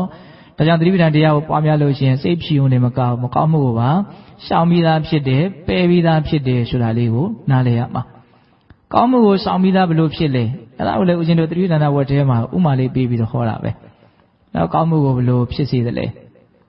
အထက်မိုးကောင်းကင်မှာလေမျိုးစုံတိုက်တယ်တဲ့နော်အရှိလေနောက်လေတောင်လေမြောက်လေလေချမ်းလေနုလေဘူးလေအေးအမျိုးစုံတိုက်တယ်တဲ့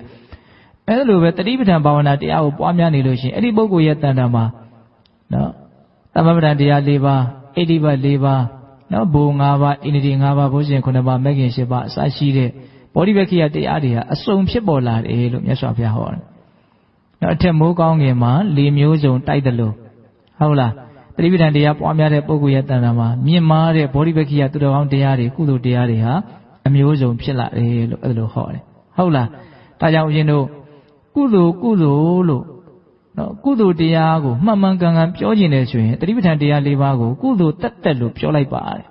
ကုသိုလ်ရဲ့အစုအပုံကြီးလို့ပြောလိုက်ပါတယ်တတိပဋ္ဌာန်တရား၄ပါးတက်သောကုသိုလ်အစုအပုံကြီးဖြစ်တယ်လို့အဲ့လိုလည်းမြတ်စွာဘုရားဟောတယ်ဟုတ်လားဒါကြောင့်ဦးဇင်းတို့ပေးတဲ့ပေါင်းတော်အောင်တို့နော်စိတ်ကိုဖြူအောင်လုပ်တဲ့အပိုင်းမှသာလေတတိပဋ္ဌာန်တရားဟာစွန့်ရည်တတိထက်တာမဟုတ်သေးဘူးအကုသိုလ်ကိုရှောင်တဲ့အကုသိုလ်ကိုပယ်တဲ့ကိစ္စမှလည်းသူ့ကိုပဲအကုရမယ်ကုသိုလ်ကိုရှောင်တဲ့ကိစ္စကုသိုလ်ကိုဖြစ်ပွားစေတဲ့ကိစ္စမှလည်းပဲ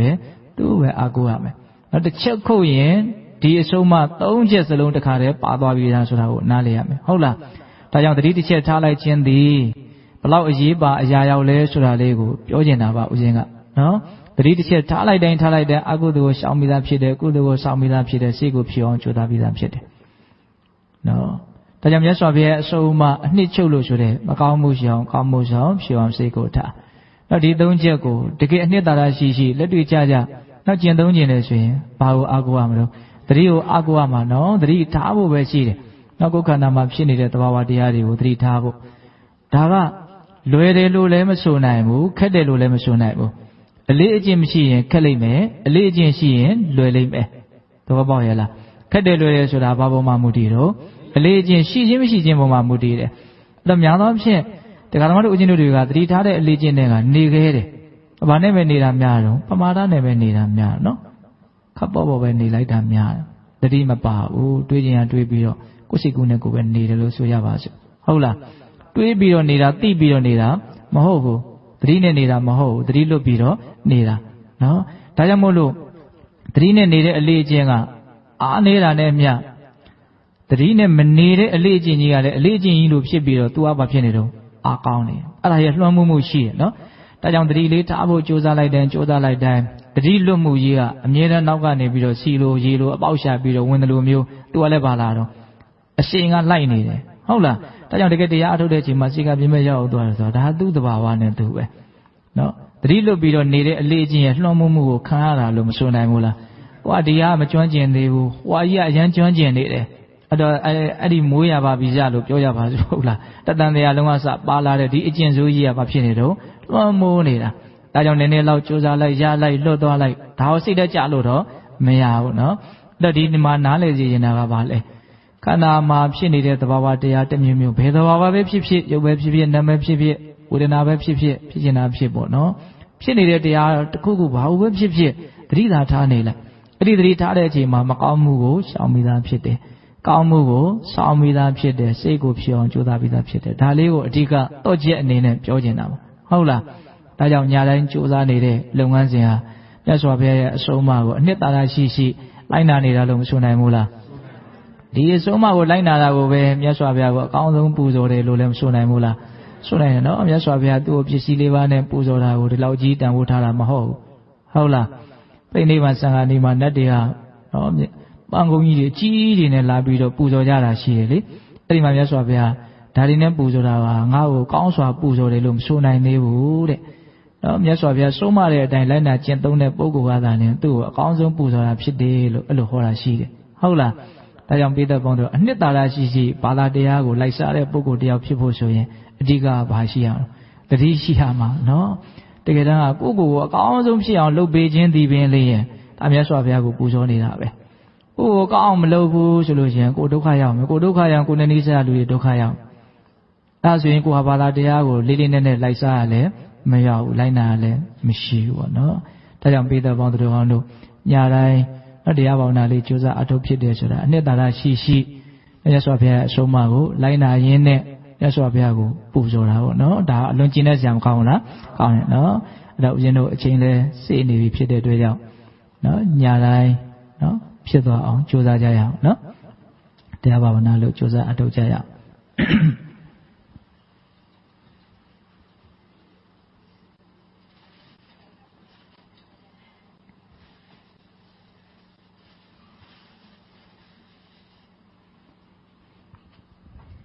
အလုံးမိမိတို့ကြိုးစားအထောက်နေကြနော်အစဉ်ပြေတဲ့နီလမ်းများနဲ့စတင်ပြီးတော့ကြိုးစားအထောက်နိုင်ပါပြီဘုရားယန္တာရိယသူတော်ကောင်းကြီးများတန်ဖိုးထားပြီးတော့မြတ်လို့တော်မူကြတဲ့အကောင်းဆုံးအလုပ်ကိုလုပ်ရပြီလို့ဝမ်းသာတဲ့စိတ်ဝမ်းမြောက်တဲ့စိတ်နဲ့ချမ်းချမ်းသာသာကြိုးစားပါ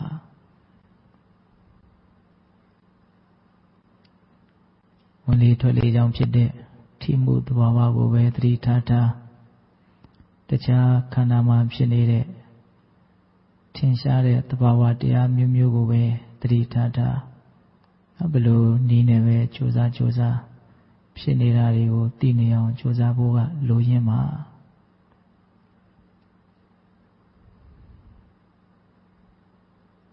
ရုပ်တဲ့နန္တသဘာဝတရားကလွယ်လို့ဘာမှဖြစ်နေတာလည်းမရှိပါဘူး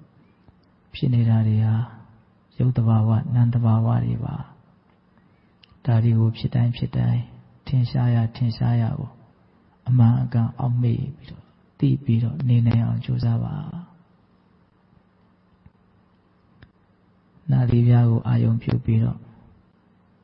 ဝင်လေဝင်တိုင်းထီတိုင်းသိအောင်လုပ်ပါထွက်လေထွက်တိုင်းထီတိုင်းသိအောင်ကြိုးစားပါ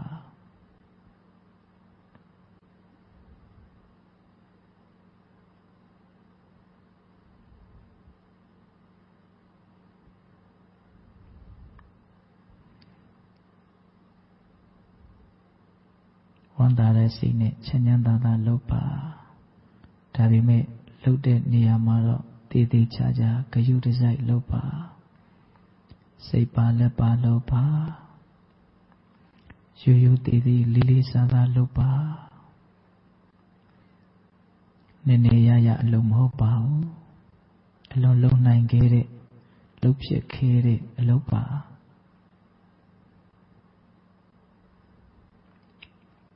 ဒီ10မိနစ်အတွင်းလေးမှာတတ်နိုင်သမျှအသေးစိတ်စီစီဆက်ဆက်သိအောင်လုပ်မယ်ဆိုတဲ့စိတ်ကူးလေးနဲ့လုပ်ပါ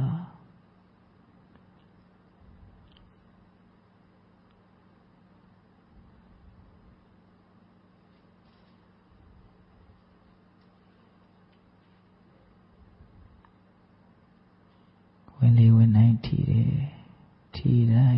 တိုင်းသိနေအောင်ကြိုးစားပါထွက်လေထွက်တိုင်းထီတိုင်းသိနေအောင်ကြိုးစားပါ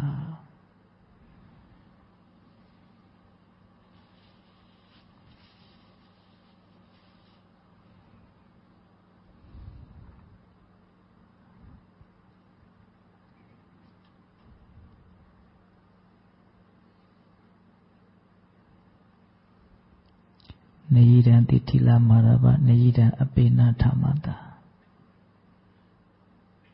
Aningimya tho longla vriyane. Aningimya tho aswane.တရားတို့တရားမြတ်ကိုမရနိုင်ဘူးလို့မြတ်စွာဘုရားဟောပါတယ်။ဒါကြောင့်အားစိုက်ပါ။ဒါတန်ဖို့အလွန်ကြီးတဲ့အလုပ်ဆိုတာယုံကြည်တဲ့တရားခက်ခိုင်မာမာထားပြီးတော့ဒလဇတ်သိနေအောင်အားစိုက်ပါ။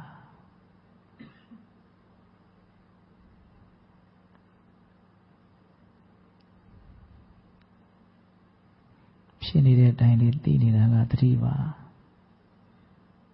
အဲ့ဒီသတိဖြစ်အောင်ကြိုးစားနေတာကဝိရိယပါအဲ့ဒီသတိနဲ့ဝိရိယဖြစ်အောင်တွန်းအားပေးနေတာကတတ္ထတရားဆိုတဲ့ယုံကြည်မှုပါဒါကြောင့်ဒါဟာတန်ဖိုးရှိတဲ့အလုပ်ဆိုတာယုံကြည်တဲ့တရားခိုင်ခိုင်မာမာထားပြီးတော့ထက်သန်တဲ့ဝိရိယနဲ့သတိကိုစင်စစ်မပြတ်ဖြစ်အောင်အားထုတ်ပါ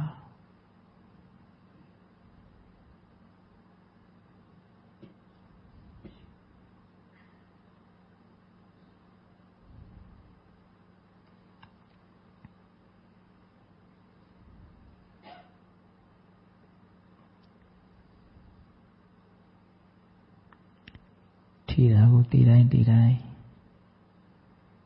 လောဘဒေါသမောဟအကုသိုလ်တရားတွေဖြစ်ခွင့်မရလို့မဖြစ်ပါဘူးထီတာကိုတည်နေတဲ့အခိုက်အတန့်တွေဟာအကုသိုလ်ကင်းနေတယ်မုံမြတ်တဲ့သတိတွေဝိရိယတွေလည်းဖြစ်နေတယ်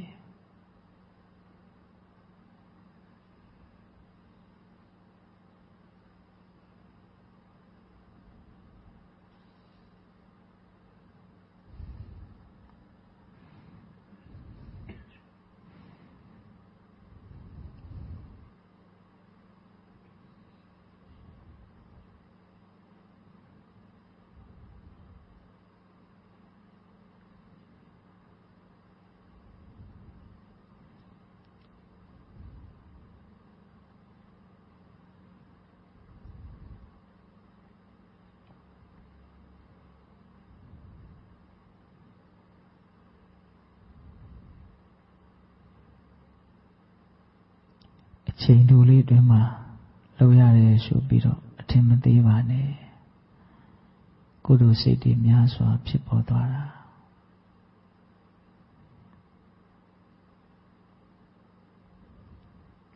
ကုသိုလ်ကလည်းတန်ဖိုးရှိတဲ့ကုသိုလ်ပါ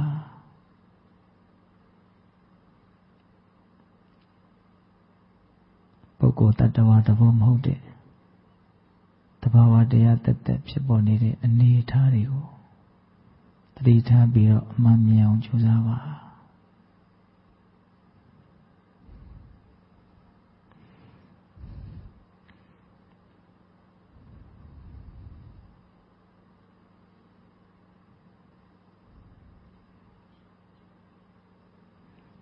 ဝင်လေဝင်တိုင်းထီတယ်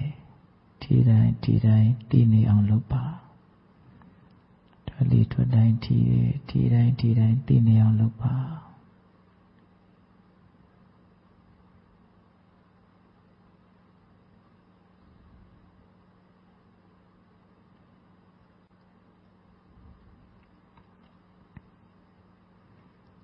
သတိထားပါသတိထားတယ်ဆိုတာ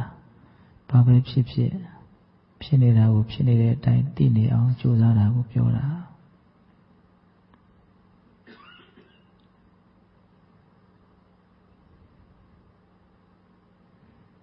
သိနေအောင်လုပ်ပါဖြစ်နေတာတွေကိုသိနေအောင်လုပ်ပါဘာဝတရားတွေဟာအကြောင်းအားလျော်စွာဒလဇတ်ဖြစ်နေတယ်ဖြစ်တိုင်းသိနေအောင်လုပ်ပါအတန်ကြားတာရှိတယ်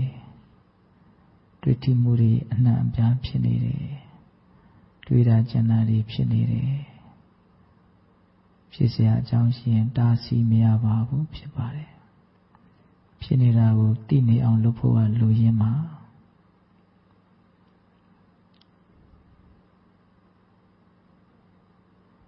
ဖြစ်เสียအကြောင်းရှိရင်တားဆီးမရဖြစ်တယ်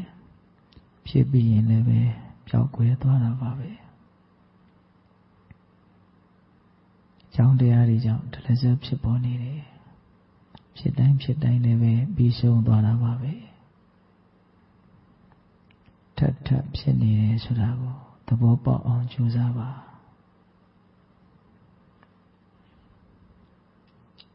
တဘာဝတရားတွေဟာ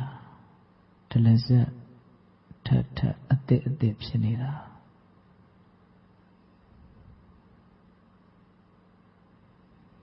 အကြောင်းအားလျော်စွာထပ်ဖြစ်နေတာဒလစပ်တတိထားပါ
ဘာပဲဖြစ်နေ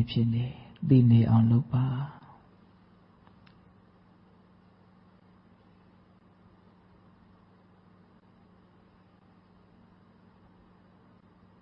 ကြိုးစားပါ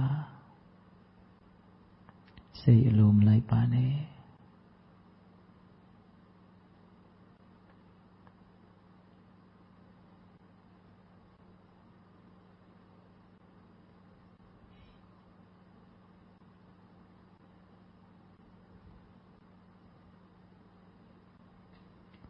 ဝါခန္ဓာအကြောင်းကိုသိရတဲ့ဉာဏ်ပညာတန်ဖို့ရှိဆုံးပါ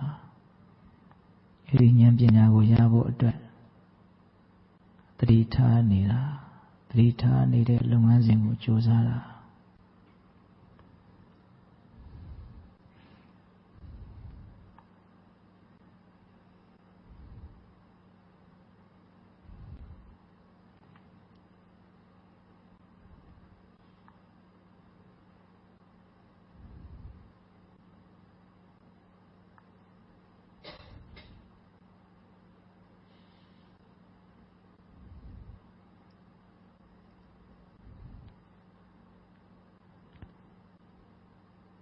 တတိဆိုတဲ့သူတော်ကောင်းတရားအလုံးတရားတန်ဖိုးကြီးပါတယ်မကောင်းမှုအကုသိုလ်မဖြစ်ဖို့ဒီတတိကိုပဲအားကိုးရတာကောင်းမှုကုသိုလ်ဖြစ်ဖို့ဒီတတိကိုပဲအားကိုးရတာကိုယ့်ရဲ့စိတ်ကလေးရာဂဒေါသမောဟအညစ်အကြေးကင်းဖို့လေဒီတတိကိုပဲအားကိုးရတာဒါကြောင့်ဒလစပ်သိနေအောင်အားစိုက်ပါဘာဖြစ်နေသလဲဖြစ်နေတာကိုဒလစပ်သိနေအောင်လုပ်ပါ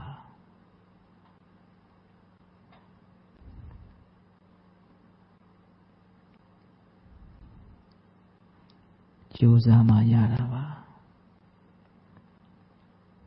ကိုယ်စိတ်ထဲတခြားတန်ဖိုးရှိတဲ့ထင်တဲ့အရာတွေနဲ့ပတ်သက်ပြီးတော့အများကြီးကြိုးစားခဲ့ဘူးလှပါပြီသူတော်ကောင်းတရားအတွက်ကြိုးစားတဲ့ဝိရိယကမှတကယ်တန်ဖိုးရှိတာ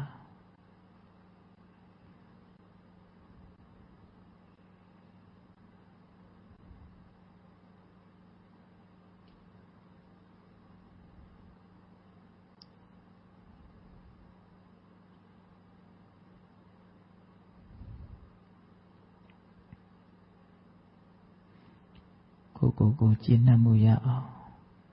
ကြိုးစားအထောက်မှုဝိရိယနဲ့အစဉ်မြင့်အောင်လုပ်ကြရတာ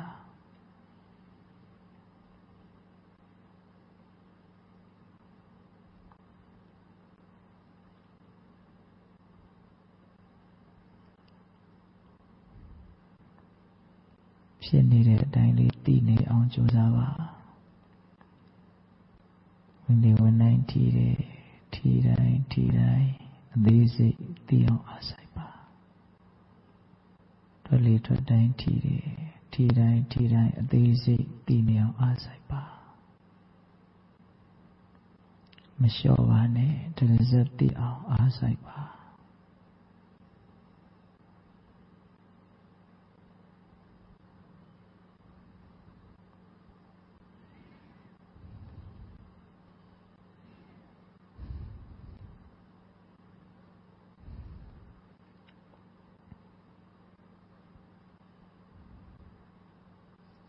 မျိုးသောအကြောင်းကြောင့်ဒီအလုပ်ကမလုပ်ဖြစ်တာပဲများပါတယ်လုပ်ဖြစ်တုံးလေးမှာစေသေးဆက်တေးသေးချာချာလုပ်ပါ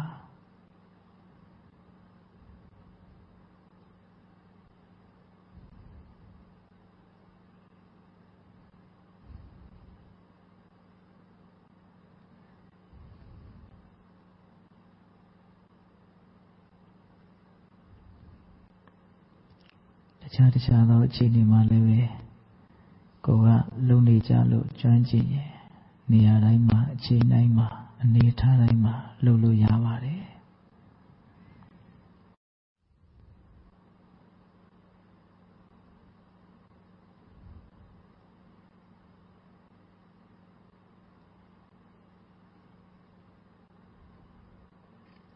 လုပ်လို့ရတော့နေမှာလုပ်ပါလုပ်လို့မရတဲ့အချိန်ဆိုတာရောက်လာအောင်မှာ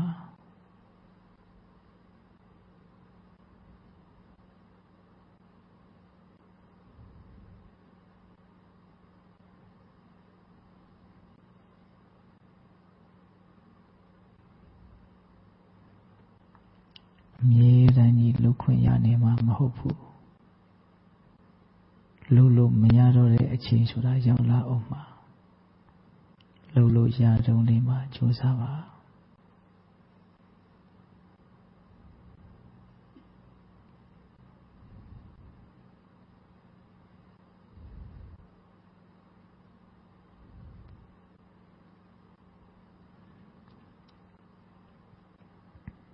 ကဲဦးဇင်းတို့15မိနစ်တောင်ရှိသွားပြီနော်အားလုံးချိန်စေးပါပြီ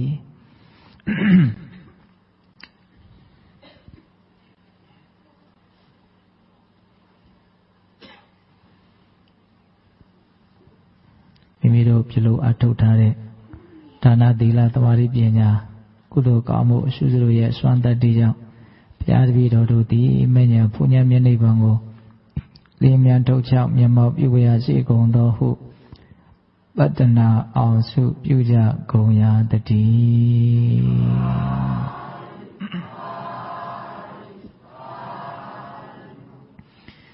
အလုံးဆုတောင်းကြအမြဝေကြရအောင်နော်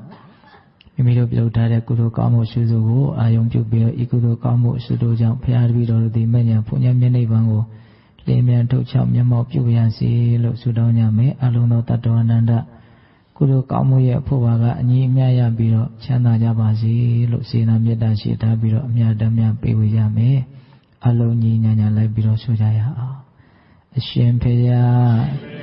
ဘုရားတပည့်တော်တို့သည်ယနေ့ယခုပြုလုပ်အပ်သောဒါနသီလသမာဓိပညာကုသိုလ်ကောင်းမှုအရှုစုတို့ကြောင့်မဉ္ဇဉ်ဘုညံမျက်နှိပ်ပံကိုလင်းမြန်ထုတ်ချောက်မျက်မှောက်ပြုအပ်ပါလို၏အရှင်ဖေယဤကောင်းမှုဤကုသိုလ်တို့၏အစွမ်းဖို့ပါကကိုအသက်ထင်ရှားရှိမရှိဖြစ်ကုန်သောဘိုးဘွားမိဘရွှေမျိုးသားချင်းတို့အားအစာထား၍32ဘုံကျင်လီကုန်သောတတ္တဝအနန္တတို့အားထတ်တူထမြတ်ပေးဝေငှပါ၏အမြတ်ရကြ၍ကိုယ်စိတ်နှဖျားကျမ်းမာချမ်းသာကြသည်ဖြ ဖြစ်ကြပါစေသောအားလုံးကြာကြာသမျှအမြအမြအမြယူတော်မူကြပါကုန်လောသာဓုသာဓုသာဓုအားလုံးကြာကြာသမျှအမြအမြအမြယူတော်မူကြပါကုန်လောသာဓုသာဓုသာဓုအားလုံးကြာကြာသမျှအမြအမြအမြရှုတော်မူကြပါကုန်လောသာဓုသာဓုသာဓုအလုံးကိုယ်စိတ်နှပြချမ်းသာချမ်းသာကြပါစေ